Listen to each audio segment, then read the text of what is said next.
The way it works is I have two devices in the classroom. One is where you guys are seen on the screen. So this is not getting recorded. Okay, I'm not recording any of you and putting in a public domain without your parents' permission or your permission, right? So that's why you guys are not getting recorded. It's getting recorded on a screen right next to, as you can see, this is the tablet which is kind of recording it. Okay, so this records the board and me, so that whatever I'm teaching on the board, that will be available for you guys for a consumption later on. And I'm not a YouTuber. I don't make fancy videos. These are raw videos that I upload only for you guys to consume. Okay, there is no plan that I have to become a authentic YouTuber or anything. Okay, so these videos are only for you guys to revise later on after the class, to see what we have learned, and if there's something that you are missing and forgetting, at least it helps you do a recap. Yeah, makes sense? So whatever we will learn in the class, so let's be, in today's class, don't expect to learn a lot of stuff. It is more like a jump start for all of us, right? So I'll just set some of the ground rules that we all will follow to get maximum benefit from the class. Everybody can hear me okay, right? And if you guys want to turn off your videos, you can do that. I mean, there's not a problem at all. Okay. If you are comfortable with the videos off, that is also fine. Not a problem. But the way it works is, for you guys are in a combo class. What it means? It's a class where we learn pre-calculus on Wednesdays. So every week one class we have dedicated for pre-calculus, and then we have two more classes that is happening on Saturday and Sunday. So if you are so very keen on only learning pre-calculus, which I don't prescribe otherwise, because pre-calculus is built on the base, right? Pre-calculus is not a subject by itself. You need to be champion in trigonometry, geometry, algebra,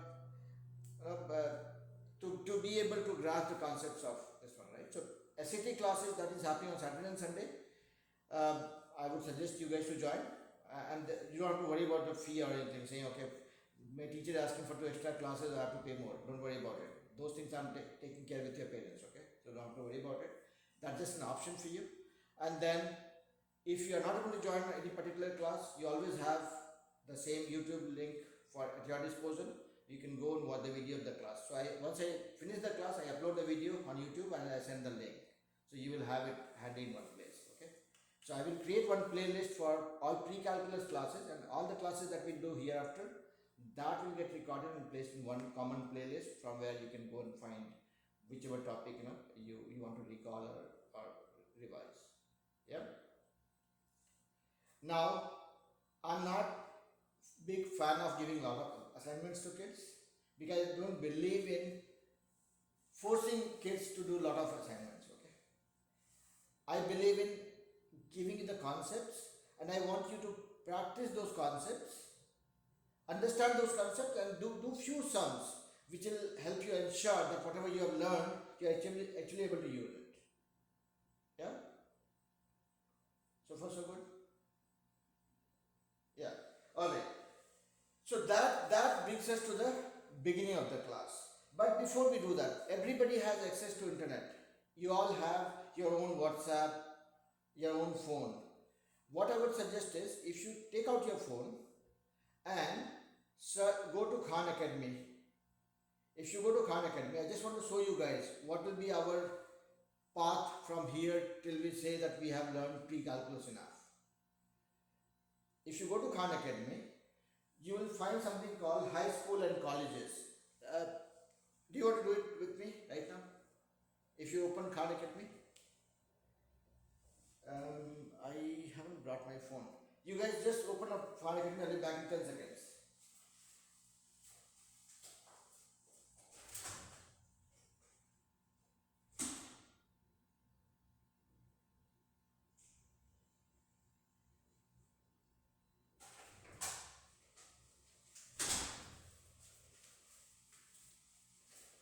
Okay. So if you are in Khan Academy, on the top right corner you'll see three bars, which gives you all the syllabus that you have. There you will have something called Math, High School and Colleges. High School and College. If you go there, you will find something called Pre-Calculus. This is going to be our entire syllabus for pre-calculus. Okay, so we will pick up the topics one by one from here, and then we'll go through this entire thing. Okay, so I'm not going to do a repeat telecast of what you have here. I'll pick up the topic and then explain the concepts in my own way, and try keeping it as simple as possible so that it works for you guys. Are we good? Yeah? Okay. Yeah, Sally, you want to say something? Yeah, just give me a second. I'm just logging in. Are you going to show us something? No, just go to Khan Academy. I'm not showing you on the screen. Or if you want me to, I can do that. That is also possible. Anyways, I'm not recording it. Oh no, it will. Okay. Let me. Can you guys see my screen?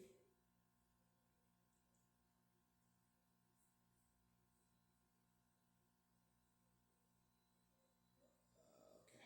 My MacBook is not letting me share. Okay. You can see my screen now, right?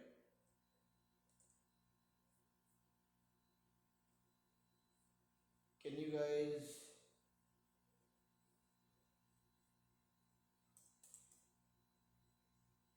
Can you guys see my screen right now? Yes, sir. Khan Academy. Okay. I went to Khan Academy, and there's something called. This one looks different on this one. So here if you go, there is something called pre-calculus. Okay. On the mobile device, it will look like something on the corner, three horizontal lines, and this is the entire syllabus if you look at it. Okay. So there are total 13 units if I'm not wrong. Okay, sorry, 10 units. 13 is university. So we'll pick up now the units one by one, and again one unit we cannot cover in one day because there is a lot of things that we have as part of it. So we will start from unit 1 and keep moving forward. So you can assume that one unit we will probably be able to cover in probably 2 weeks. So 15 to 20 weeks is what would be my guesstimate. We'll see how fast we are able to go without compromising on our ability to learn and understand things. Yeah.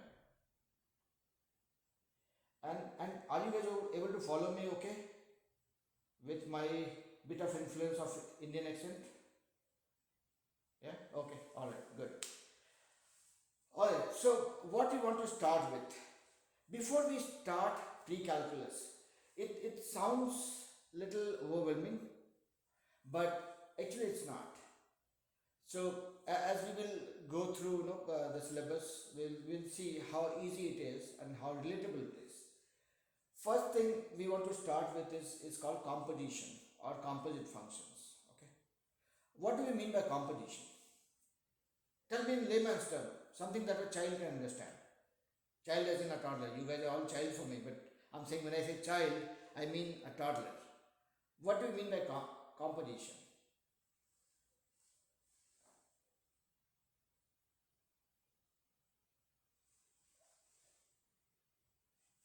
Tell me the English meaning of composition. Again, math is not coming from third world, okay? It's among us, okay? We deal with math every day. So I want to understand what do you mean by composition. That's my style. I make it look simple and relatable. Anybody?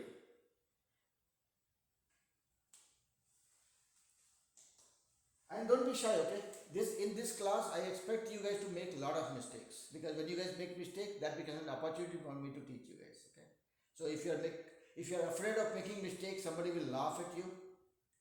No, this is not the class to think on those lines. I'm saying what is composition?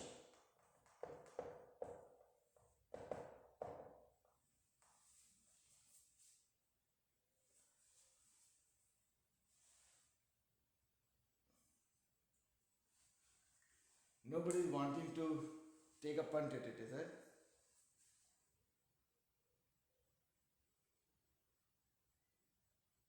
I believe I'm not looking scary by any means, right? I don't look scary, right?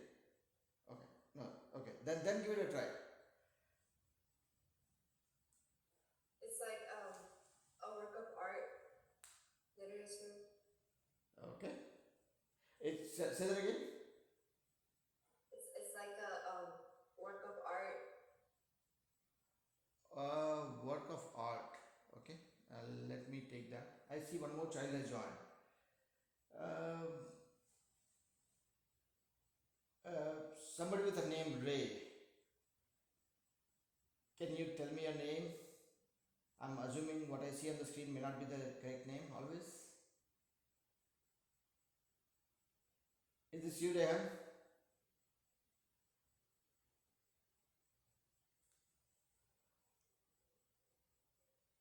Okay, I'm assuming it's one of my students, but okay, fine.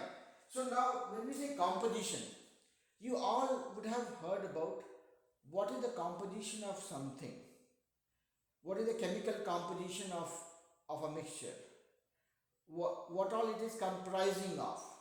If you break it down, right, when there are a couple of things mixed together, that is when it becomes composition. Like you can say water is a composition of hydrogen and oxygen.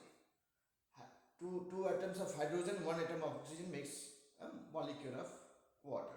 Anyways, we are not trying to learn chemistry here, but I'm just saying, when you say composition, say, sometimes people say this is a good musical composition. Do you think there was only one instrument for a musical composition? No. There were multiple instruments being played together. That's what makes a composition, right? Musical composition. So, in summary, in brief, as a child, if I want to understand composition, this simply means where I have multiple things put together. Make sense? Any composition that you talk about, you can safely assume that there are more than one things for sure. Now, translate that to math. So, composition means more than one thing together.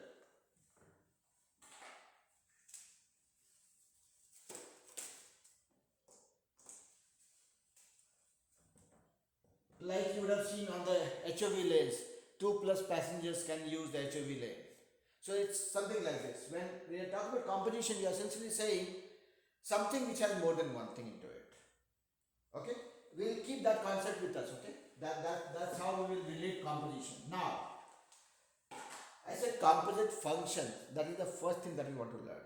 Or composition function, meaning a function. When you say function, do you all know what is a function? Conceptually, I mean, I'm not expecting you would be a champion in this, but if you say function, again, you know what is a function, right? I said, how much score I will get is a function of how much study I do, right? So, likewise, so my score is a function of my study or my effort. Similarly, this is a function of x. So, you can write this as, let's say, I'm just making it up. Function of x is like this. Let's say if this is my function, which says something is a function of x with this relationship. Or you would have seen more relatable function like this. Y which is a function of x equals, let's say, 4x squared minus 70. So here y is a function of x. So this is like your score is a function of your effort, and this is the relationship. So y, the value of y will change based on the value of x. Simple interpretation, right? So far. So we are not going to the basics of function right now, but we are trying to relate that with the composition functions or composite functions, whatever we call it. So as we learn that composition means when you have more than one. Now let's look at two different functions. Let's say a function of x equals, let's say, 3x minus 12, and function of g as, let's say, 6x squared minus 12. These are two different functions, isolated functions. They have no sibling, no relationship, no family history. Okay, they are independent. This is one function, this is another function. Now, if I say function of g of x, what happened? I'm dealing with two functions together. If this is a, let's say, a new function, new derived function, what we see here, we have function of g, and that is inside function of x, which you can write as function of g of x also. Okay, this is another way of representation. Okay, so here what happened? You had one independent function, other independent function, you combine them together, you mix them together, you made a mixture out of it. So this is a classic example of composition or composite function. This is just a poor function, this is another poor function. This is a composite function or composition function. Only by definition. So far I have not taught you guys anything. I am just helping you guys relate what do we mean by function and composite function or composition functions. Is it okay to digest so far? Okay. Now still a question to Ray Jeriwala. Can you unmute yourself and tell me your name better? Because I don't know whom I'm teaching. I'm Rehan. Hey Rehan. So that's what I was suspecting, and I was spot on with my guess. Okay. Yeah. So Rehan, we just started the class, and I actually gave a prelude to everybody with respect to how this class runs, and everything is recorded in the video. So once I upload that, you can just go through it. I'm not just trying to repeat that so that everybody gets bored, right? So but whatever we do in the class, that gets recorded, and that will be there for you at your disposal to revise, to kind of brush up anything that you forget. So that's why I prescribe kids not to be busy taking notes, because if you are busy taking notes, you might not be listening to me. Yeah. And my focus would be to emphasize on the concepts. I'll keep repeating myself so that you learn it and you don't tend to forget it. But still, if you forget, you have a video that you can always watch. You can skip the portion where I'm blabbering and only focus on whatever is the important content for you to revise. Okay, so yeah, coming back to, so we have started with the first chapter of our first unit of pre-calculus, which is composition function or composite functions. So far I've only described what is a simple function and what is a composite function. So far, were you with me, Rehan? Were you able to follow me, or I was going? No, I was able to follow you. You were able to follow me? Okay, wonderful. And guys, as I say, you all have full freedom to make mistakes, enjoy making mistakes, and if I make mistakes, don't be afraid of me. Just raise your hand saying, "Sir, I think you said something which I don't think is right," and that's fine. I have the luxury of making mistakes. Even if I fail 2-3 times, my career is not going to get impacted. But for you guys, if I'm teaching something which you think is not correct, stop me so that everybody learns the right thing. Okay, so feel free to participate, engage, and we'll make sure that you guys get maximum from the class. All right, so far simple function and composite function or composition functions, no doubt, right? No doubt. Now let me ask you guys, anybody in the class, have you dealt with composite functions before by yourself?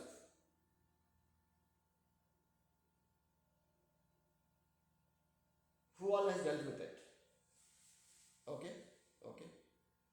Rehan, I don't know whether you have dealt with it or not. You have not turned on your video. Oh no, I never dealt with that things yet. You have not dealt with that yet. No. Okay.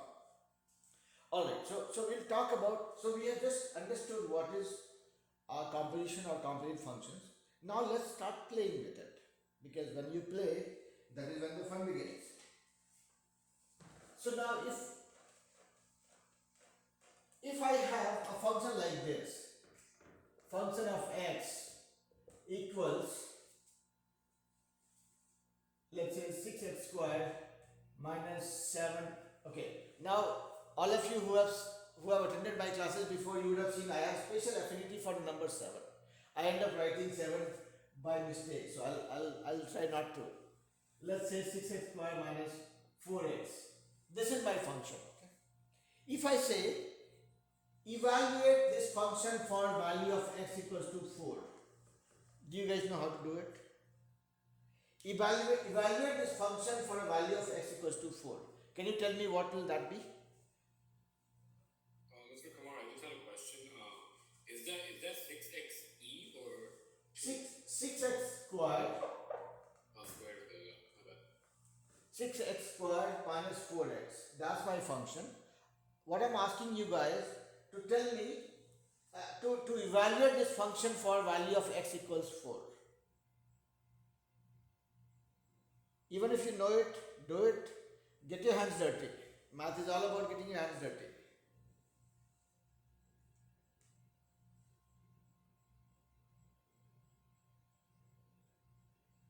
And whoever is not dealt with it, Rehan, so don't worry about it. I'm anyways going to explain this and go through it, okay?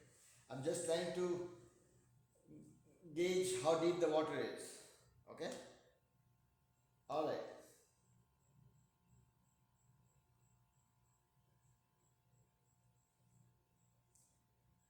Yes, Arya, ready? Chris, ready?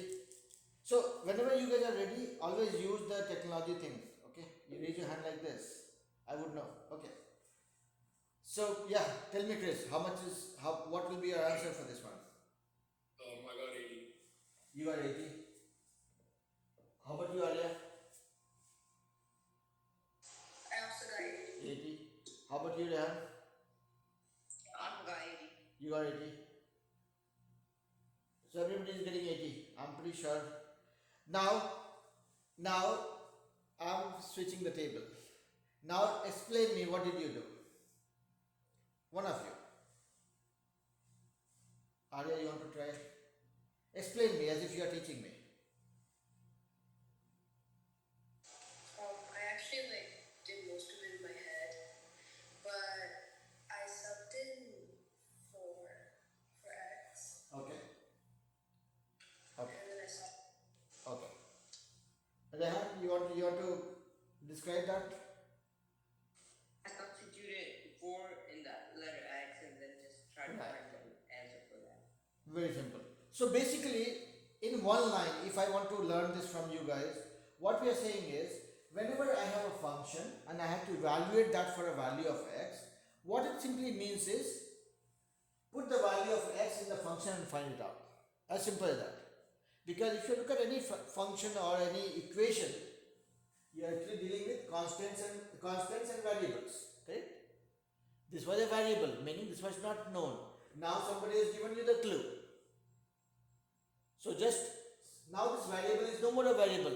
You have a value for the variable. Just substitute the value and you get it. Simple, right? I mean, no big deal.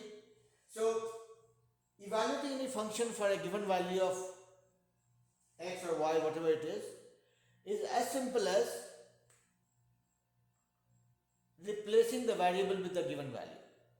Okay, so that's what you guys did. So if I have to solve it on your behalf, so just say, okay, fine. If we have to evaluate this for x equals to 4, so that means we have to find out function of 4. So wherever I have x, that will be replaced with 4. 6 into 4 is square minus 4 into 4. That's what it becomes. 4 4 is 16, 6 is 96, minus 4 4 is 16. That is 80. So yeah, I have no other choice but to agree with you guys. You got the right answer. And I always say, my punchline is, I don't trust you. When I say I don't trust you, that is not as a teacher and a student. I trust each one of you, okay? You guys are all like my own child. So don't worry about that trust. Trust is there. What I mean here is, I don't trust you, meaning you don't have to trust anybody when you're solving math. I did not trust anybody. You guys told me 80. I still tried solving it myself. Even my best friend might get a wrong answer. Even if I like my best friend, I would not trust him or her when it comes to math. I will do it myself. Okay? So that's what I meant by getting your hands dirty. Keep playing with it. Make it like your muscle memory, okay? When you're solving sums. Alright. So this part was simple. And our goal for today's class was not evaluating function, but I was just kind of brushing up on the concept that is related.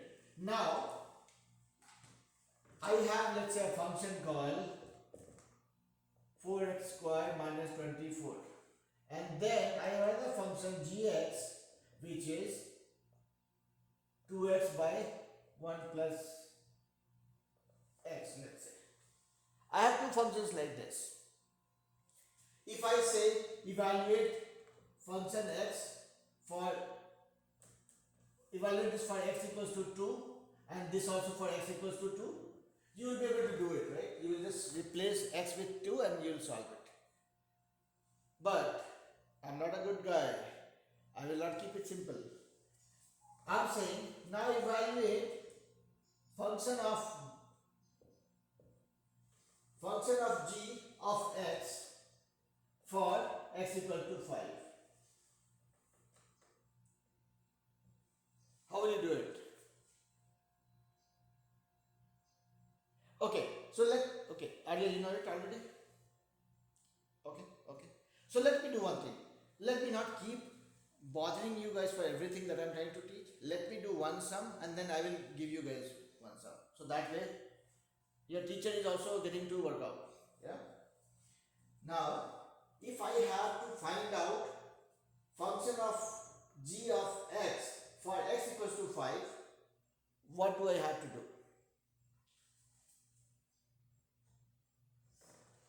Let me keep it clean. So my second function is g of x for as 2x by 1 plus x. Now, so these are two functions I have. What I have been asked is find out function of g of x for x equals to 5. Before I try solving it, let me try solving it first. Okay. Now, what does it mean? I have function of g of x or function of g of x. This is as good as function of g of x. Both are the same thing, okay? Whichever is the first function, that is outside the bracket, and then the next function, and then comes the variable. So you can write function of g of x or function of g of x any which way, whichever you are comfortable with, okay? Both are the same thing, just two different representations. Yeah.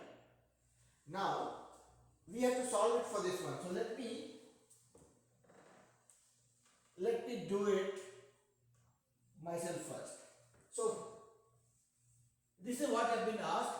I am not comfortable writing it this way. I am comfortable writing it this way. Okay. So that way it's easy. Meaning I have to find out function of g, find the value of that, and then use this function. So let's find out what is function of g for x equals to 5.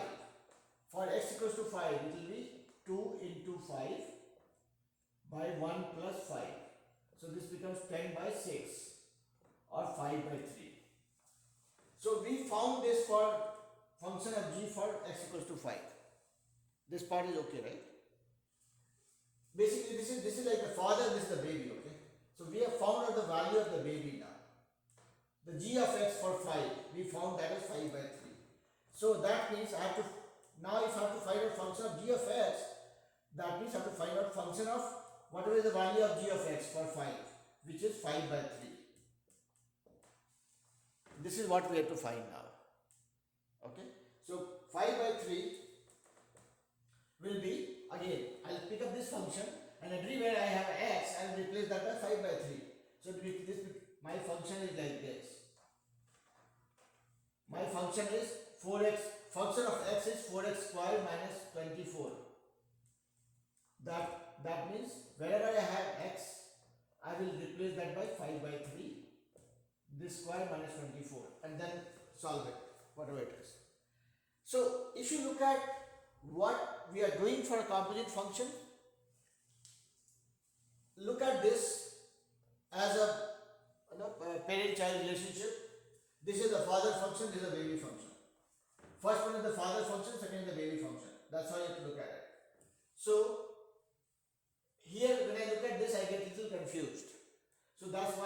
this in this form so that it's easy for me now. By looking at this, I can understand, okay, we have to find out what is the value of function of g of x, and then use that value for the parent function. So that's what we did. We found out the value of g of x for whichever value we had to find it for, and we got the value, and then we just substituted that value and in the final function. Are you guys with me? Everybody? Rehan, with me? Yes, yes. And again, if I go fast, if I confuse you guys, you have all reasons to raise your hand and say, sir, I could not follow you. Okay? I will repeat. So this is the basic premise of function, evaluating a function, evaluating a composition function or composite function. This is one part. Now, this is the basic concept, and we will deal with these functions in more detail as we go. Now, let me try confusing you guys.